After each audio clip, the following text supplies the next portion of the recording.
अस्सलाम वालेकुम। खुश आमदीद रुखसार वॉइस पर, जहां हम आपको लेकर चलते हैं इस्लाम की तारीख के उन सुनहरे पलों की तरफ जो हमें ईमान और अच्छी ज़िंदगी जीने का रास्ता दिखाते हैं। हर वाक़या एक सबक, हर कहानी एक हिदायत।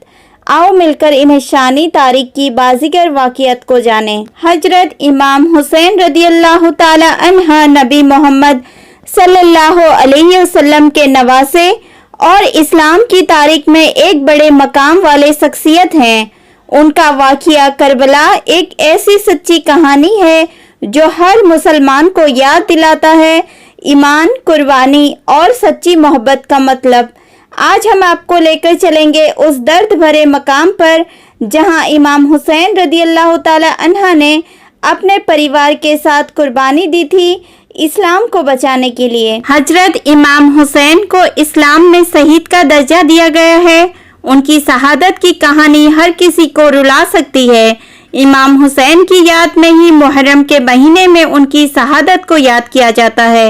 हजरत इमाम हुसैन पैगंबर हजरत मोहम्मद सल्लल्लाहु अलैहि वसल्लम के नवासे और अली इब्ने अबी तालिब, हजरत अली और हजरत फातिमा के बेटे थे। हजरत इमाम हुसैन का जन्म इस्लामिक कैलेंडर के हिसाब से 3 सावन सन 4 हिजरी और अंग्रेजी के हिसाब से 8 जनवरी 626 ईस्वी में मदीना में हुआ था। हजरत इमाम हुसैन की कुल 6 औलादें थी, जिनका नाम है इमाम जैनुल आबिदीन, अली अल अकबर इब्ने अल हुसैन, अली अल असगर इब्ने अल हुसैन, इमाम जाफर, फातिमा सुगरा बिनते हुसैन, सकीना बिनते अल हुसैन। हजरत अली की कत्ल के बाद मुबिया ने हुकूमत किया, गद्दी पर बैठा, यानी इलाके का खलीफा मुकर्रर हुआ। उस वक्त हजरत अली के बेटे हसन और हुसैन ने अपने वालिद की कत्ल के बाद मुबिया के शासन को स्वीकार लिया था, लेकिन मुबिया की मौत के बाद उसका बेटा यजीद सत्ता हासिल करना चाहता था, जो कि बहुत बेरहम और बेदर्द शासक था। मुबिया की मौत के बाद इलाके के लोग हजरत इमाम हुसैन को खलीफा बनाना चाहते थे, लेकिन यजीद ने लोगों में दहशत फैलाकर इलाके पर कब्जा कर लिया था। यजीद एक बहुत बेरहम आदमी था। वो वहाँ के लोगों को डराकर उन पर अत्याचार करके इलाके पर राज करता था। उसका एक ही मकसद था कि लोगों पर जुल्म करके उन्हें डरा धमका कर इलाके पर कब्जा किया जाए, ताकि लोग उसके डर से उसकी इज्जत करें और पूरे इलाके में उसका खौफ रहे।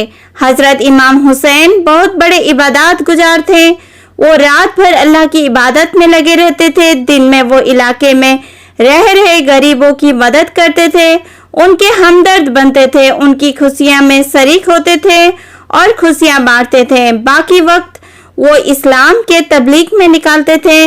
उनका एक ही मकसद था कि लोगों की भलाई की जाए और इस्लाम को पूरी धरती पर फैलाया जाए। उन्होंने अपनी पूरी जिंदगी इस्लाम के तबलीग तरवीज में गुजार दी। हमारे नबी हजरत मोहम्मद सल्लल्लाहु अलैहि वसल्लम अपने दोनों नवासे हसन और हुसैन के बारे में कहते थे कि मेरे लिए हसन और हुसैन दुनिया की सबसे अच्छी खुशबू हैं। यजीद ने फिर ये योजना बनाई कि जो उसकी बात नहीं मानेगा या उसके खिलाफ जाएगा, वो उसे जान से मार देगा। हजरत इमाम हुसैन को भी वो मारना चाहता था। इस बात का अंदाजा आप हजरत इमाम हुसैन को हो गया था। जब हजरत इमाम हुसैन को मालूम चला कि यजीद उनको मारना चाहता है, तो उन्होंने अपने परिवार की हिफाजत के लिए मदीना छोड़ने का फैसला किया और मक्का जाने का फैसला किया। जब आप मदीना से मक्का के लिए जाने का सोच रहे थे, तब हज का महीना भी चल रहा था, यानी काफी लोग उस वक्त मुकद्दस शहर मक्का में हज के लिए जा रहे थे। आपने भी फैसला किया कि आप भी हज के लिए जाएंगे। बस यही सोचकर आप मदीना से मक्का के लिए निकल गए। जब आप मक्का पहुंचे तो कूफा, जो कि उस वक्त इराक का एक शहर था, वहां से काफी लोगों का समर्थन मिला। आपको किसी ने खबर दी कि कूफा के लोग आपके हिमायत में हैं और यजीद के जुल्म को ख़त्म करने के लिए तैयार हैं और आपके साथ हैं। आपको इस बात को सुनकर बड़ी खुशी हुई। कूफा में उनके काफ़ी हिमायती हैं। उन्होंने फिर मक्का से کوفہ جانے کے لیے فیصلہ کیا کیونکہ وہ یزید کے ظلم کو ختم کرنا چاہتے تھے۔ مکہ کے کئی لوگوں نے آپ کو سمجھایا کہ آپ کوفہ نہ جائیں، وہاں آپ کی اور آپ کے پریوار کی جان کو خطرہ ہو سکتا ہے، لیکن آپ نے بڑی سوچ بوجھ سے فیصلہ کیا کہ وہ کوفہ جائیں گے اور لوگوں سے ملیں گے اور یزید کے آتنک کو ختم کریں گے۔ یزید کو اس بات کا پتہ چل گیا تھا کہ کوفہ کے لوگ آپ حضرت امام حسین کے ساتھ ہیں اور اس کے خلاف جنگ کے لیے تیار ہیں۔ یہ سن کر یزید بہت ڈر گیا تھا۔ اسے یہ ڈر ہو گیا تھا کہ اگر سارے لوگ حضرت امام حسین کے ساتھ ہو گئے تو اس کی ستہ جا سکتی ہے۔ جب آپ کوفہ کے لیے مکہ سے روانہ ہوئے، یزید نے اپنی سینا، جن کی تعداد ہزاروں میں تھی، آپ کے پیچھے لگا دی۔ اتنی ساری تعداد آنے کا اندازہ جب کوفہ کے لوگوں کو لگا تو بہت سے لوگ ڈر گئے اور انہوں نے حضرت امام حسین کا حمایت کرنے سے منع کر دیا۔ یزید کی سینا آپ کو کوفہ جانے دینا نہیں چاہتی تھی، اس لیے انہوں نے کوفہ کے راستے پر اپنی سینا لگا دی اور امام حسین کے قافلے کو کوفہ کی جگہ کربلا کی اور جانے کے لیے مجبور کیا۔ امام حسین اور ان کا قافلہ، جس میں کل 72 لوگ تھے، جب محرم کی 2 تاریخ 61 ہجری کو کربلا پہنچے تب یزید کی سینا بھی وہاں پہنچ گئی۔ محرم کی 7 تاریخ کو یزید کی سینا نے کربلا میں موجود ایک نہر فرات ندی پر پہرا لگا دیا تاکہ امام حسین کا قافلہ پانی نہ پی سکے۔ کربلا کی ریگستان کی اتنی گرمی میں بنا پانی کے رہنا بہت مشکل تھا۔ بنا پانی اور کھانے کے رہتے ہوئے انہیں 2 دن ہو گئے تھے۔ محرم کی 9 تاریخ کو یزید کی سینا نے کربلا میں آپ کے قافلے پر حملہ کر دیا۔ حضرت امام حسین نے یزید کی سینا سے 1 رات کی مہلت مانگی تاکہ آپ محرم کی 9 تاریخ کی رات اللہ کی عبادت کر سکیں اور اللہ سے جنگ میں فتح حاصل کرنے کی دعا مانگ سکیں۔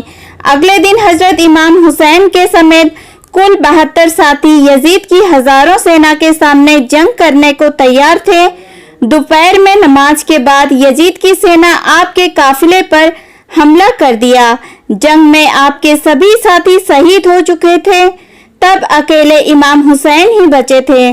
تبھی اچانک ان کے اپنے 6 ماہ بیٹے علی اصغر کی آواز سنائی دی، جو کہ 3 دن سے پیاس سے تڑپ رہا تھا۔ اپنے بیٹی کی آپ کو یہ حالت دیکھی نہیں گئی۔ انہوں نے یزید کی سینا کو اپنے بیٹے کو تھوڑا پانی پلانے کے لیے کہا، لیکن انہوں نے پانی نہیں دیا اور آپ کے بیٹے کے اوپر تیر سے وار کر دیا۔ پھر یزید کی سینا نے بھی حضرت امام حسین کو بہت بری طرح سے قتل کیا۔ امام حسین کا گھوڑا، جس کا نام ذوالجناح تھا، وہ تمبو میں آیا۔ اس کے جسم پر خون کے نشان تھے، وہ زخمی تھا۔ تمبو میں موجود عورتیں اسے دیکھ کر سمجھ گئی تھی کہ حضرت امام حسین شہید ہو چکے ہیں۔